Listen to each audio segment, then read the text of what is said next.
Imagine a quiet college town where students laugh and plan their futures, suddenly shattered by a crime so brutal it sends chills down your spine.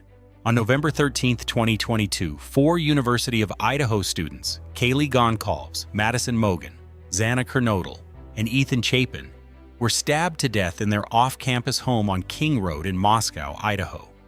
The small town, which hadn't seen a homicide in years, was rocked to its core. Who could commit such a gruesome act? And why? A crime scene that shocked a community. Picture this: a house filled with the everyday chaos of college life. Empty seltzer cans, a backpack, a vanity mirror, now stained with blood. The crime scene was horrific. Kaylee Goncalves was stabbed 34 times, her face nearly unrecognizable. Xana Kernodle fought back, suffering over 50 stab wounds in a desperate struggle. Madison Mogen and Ethan Chapin, too, bore multiple wounds, their lives cut short in a frenzy of violence. 2 roommates, Dylan Mortensen and Bethany Funka, survived, but the terror they endured lingers. Mortensen saw a masked man with bushy eyebrows in the house that night, a fleeting glimpse that would later become key evidence. Why did the killer spare them? The hunt for a killer. Can you imagine the fear gripping a town as the police scramble for answers? For nearly 7 weeks, Moscow police, the Idaho State Police, and the FBI chased leads. A K-bar knife sheath found at the scene held a crucial clue: DNA from an unknown male. Using investigative genetic genealogy, a cutting-edge technique combining DNA analysis with family tree research, investigators identified Bryan Kohberger, a 28-year-old criminology PhD student at nearby Washington State University. A Q-tip from his parents' garbage in Pennsylvania confirmed the match. Surveillance footage of a white Hyundai Elantra, later linked to Kohberger, showed it circling the victim's home multiple times that night. But here's the kicker. Despite this evidence, no clear connection between Kohberger and the victims was found. Why did he target their house? A troubling past revealed. What kind of person could do this?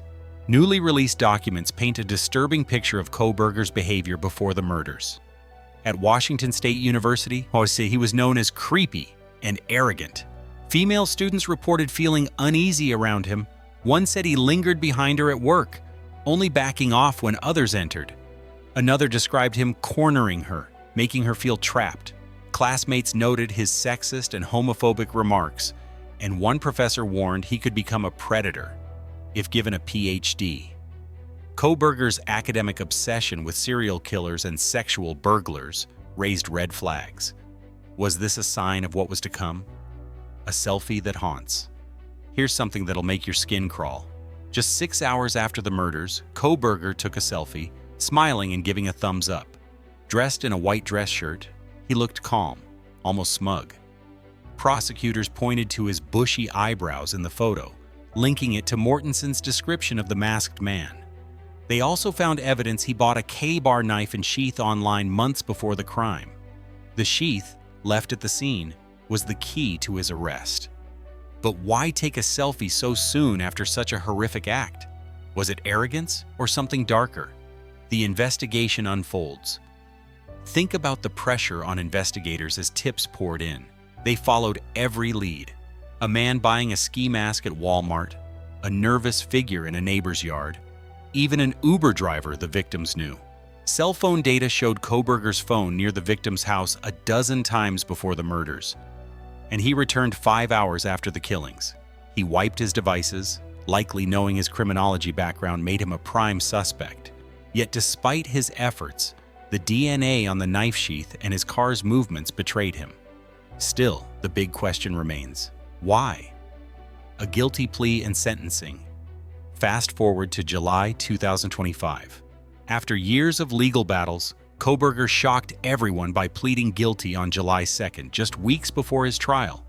In exchange for avoiding the death penalty, he accepted 4 consecutive life sentences without parole, plus 10 years for burglary. At the sentencing on July 23, 2025, in Boise, Idaho, families of the victims poured out their grief and anger. Kaylee's mother, Christy Goncalves, called Kohberger pathetic and a joke. Zana's aunt, Kim Kernodle, offered forgiveness, but demanded answers. Kohberger stayed silent, declining to speak. Judge Stephen Hippler called him a faceless coward and sentenced him to die in prison, hoping to end his 15 minutes of fame. But did justice bring closure? Not quite. Voices from the courtroom. Picture the raw emotion in that courtroom. Steve Gonkovs, Kaylee's father, taunted Kohberger, saying he was careless and foolish, despite his criminology degree. Zana's sister, Jasmine, vowed her sister's legacy would outshine Kohberger's evil. Dylan Mortensen, the surviving roommate, shared a dream where she said goodbye to her friends, promising to live for them. Zana's stepfather, Randy Davis, didn't hold back, telling Kohberger, "Go to hell." The family's pain was palpable, yet their strength shone through. They refused to let Kohberger define their loved ones' stories. Lingering mysteries. Here's where it gets frustrating. Despite Kohberger's guilty plea, the why remains elusive. Police found no link between him and the victims. Was it a random act of rage?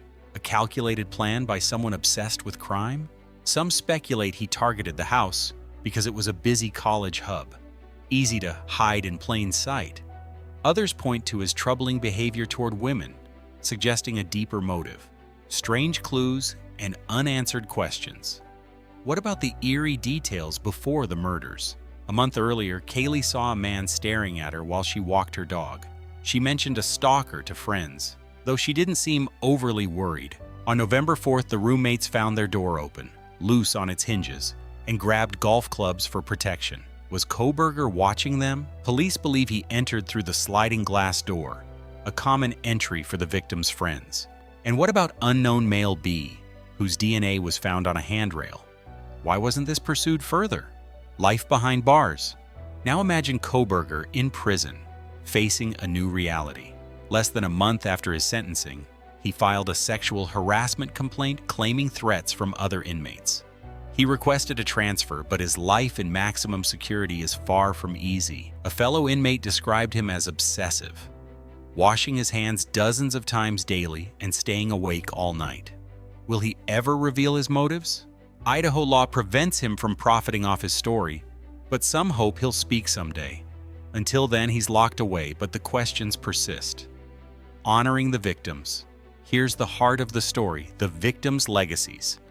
Ethan's Smile Foundation and the Made with Kindness Foundation honor the 4 students with scholarships and community initiatives. The University of Idaho built the Vandal Healing Garden to remember all students lost. The families refused to let Kohberger's actions define their loved ones. They were bright, vibrant, loving, and innocent, said prosecutor Bill Thompson. Their light continues to shine, even in tragedy. In conclusion, why does this case grip us? It's the brutality, the mystery, the loss of young lives full of promise.